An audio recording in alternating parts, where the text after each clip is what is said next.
1940s, there were sightings of an odd monster in the Cook Forest and ancient landscape of the Pennsylvania wilds. The few witnesses who saw it described it as hairy and very quick, disappearing into the trees after one quick glimpse. As nobody could ever get much of a sighting, let alone an explanation, the creature came to be known as the Clarion What Is It? Nobody ever figured out what it was, and the creature doesn't seem to be sighted anymore, but one explanation that nobody ever really considered was that it might be a werewolf. According to an old legend, it's possible. The legend was compiled by Henry Wharton Shoemaker, a Clinton County folklorist who wrote down a lot of old stories like this. Shoemaker wrote this one for a magazine back in the early 50s. According to Shoemaker, werewolves might have come all the way from Northumberland County to visit this place in the Pennsylvania wilds.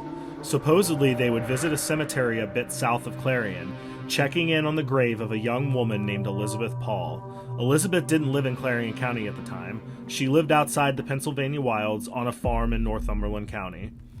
At the time, she was a young woman. This would have been about 1830. Elizabeth was in love with a much older man. That bothered her family. What bothered him even more was that he was said to be a werewolf. The two of them would meet up at night, though clearly not when there was a full moon. They would sit on a fallen log and talk for hours, watching the family's flock of sheep. Her family wasn't exactly thrilled with this, but because of the man's company, their sheep never got attacked by the local wolf packs, so they tolerated it. This was important, actually. Wolf attacks were a serious problem at the time. Many of the flocks were routinely attacked. It got to the point where farmers were offering rewards for dead wolves. One night, one of the local men shot a wolf that he saw, hoping to collect the reward. It was described as bigger than usual and old-looking. It was wounded and staggering off into the forest. The next morning, he went looking for it. The story said, the man went to find the wolf for the $25 reward, tracking it by its blood. However, he didn't find a wolf. He found Elizabeth's old boyfriend lying dead. Lying on his back, shot through the heart, said the story. It was noticed that his teeth were long and yellow like a wolf's, and that there were stiff hairs on the underside of his hands and on the soles of his feet. The man was buried where he'd fallen, and even though he was dead, Elizabeth and her family seemed to get some sort of residual protection from the local wolf packs. It appears that the wolves felt a kind of loyalty, as Elizabeth's family never lost a sheep to the wolves again. Elizabeth Paul was not a fictional person. Her family appears in property records from the area. Records show that she was born about 1811. As she grew up, Elizabeth got married and moved to Clarion County at about 1850. She died there in 1905 and was buried near Cook Forest. Her grave may still be getting some special protection from the local werewolf population. To this day, reports of upright canines are noted in the area. Maybe the werewolves are still checking in on Elizabeth's grave. Maybe Clarion County has its own tribe of werewolves protecting the grave forever. So we are searching for the werewolf grave, and we got sidetracked and turned around, and we get somewhere that we weren't supposed to be. But we're in this crazy little area. Right across the street, there's a payphone. I'm just curious to see if it actually works. Look at this thing. It doesn't work. Bummer. Doesn't work. We tried. Ooh, this place is in the middle of nowhere, and I don't see a cemetery yet. Alright, so we made it.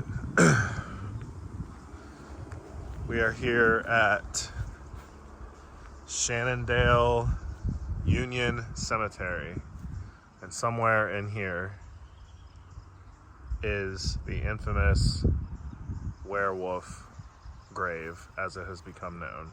All right, so we are looking for the grave of Elizabeth Paul Steinman. Now, I don't know if this will help us.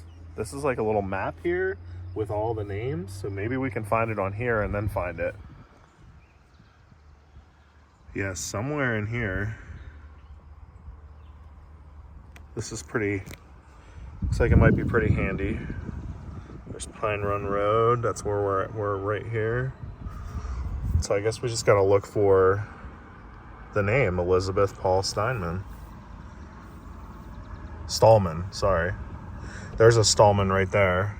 But it says C. Stallman. That one say Conrad? That's not it. Stallman. See who can find it.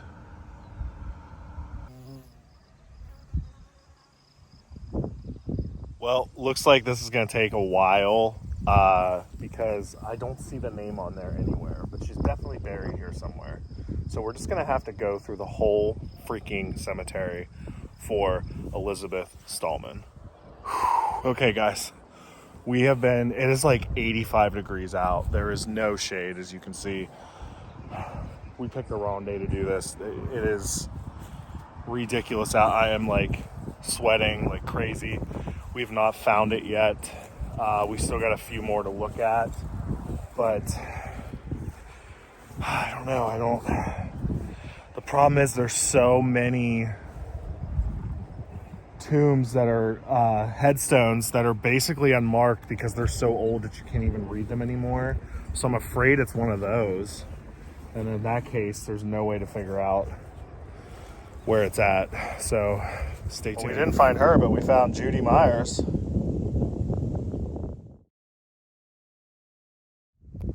All right, so quick update. We were able to find out through an article that her husband's name is Gabriel Stallman, who is also buried here. We're able to find him on here, Gabriel Stallman, and we're thinking she's buried with him because right here on the map, you have John L. Miller. That's the only name listed for that, and that grave's right here, and it's John L. Miller and his wife. So we're pretty sure we figured it out. Stay tuned. All right, so we think we're on the right track. We just gotta walk up some. We're gonna look for Gabriel Stallman.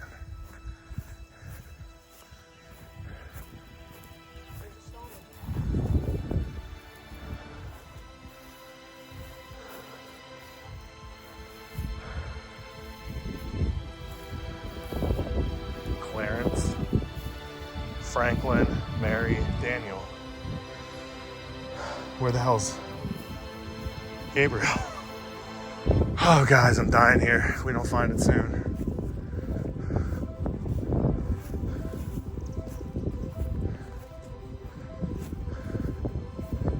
There's C.W. Schaefer.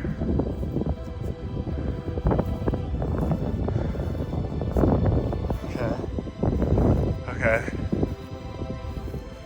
There's D. Schwab. It's got to be right here. Is that it? This has got to be the husband, which means that is probably her. Garrett. Yeah, isn't it Garrett? It's Gabriel. Gabriel. Oh, yeah. Gabriel. Gabriel Stallman. This is it. We found it. Guys, we found it. This is the infamous grave of Elizabeth Stallman. And this is known as the werewolf grave. The werewolves in this area still patrol and protect this grave till this day. And this is it right here. Incredible. We found it. We found it. We found it. We found it. Yeah, Just so you werewolves know, we're packing. We got a silver bullet. If anybody wants to come after us. This is real werewolf defense ammo. It took like 30 minutes, but it felt like 30 hours because this heat. Like I'm literally dying. Thank God we get to go downhill to the car. Walking up this hill the second time about killed me. Like my knees are weak from walking in this heat. But this is it, guys. This is the grave of Elizabeth Stallman, the infamous werewolf grave in Pennsylvania. incredible. We found it. We know where it's at now. We made it. We're here. This is it. Local legend found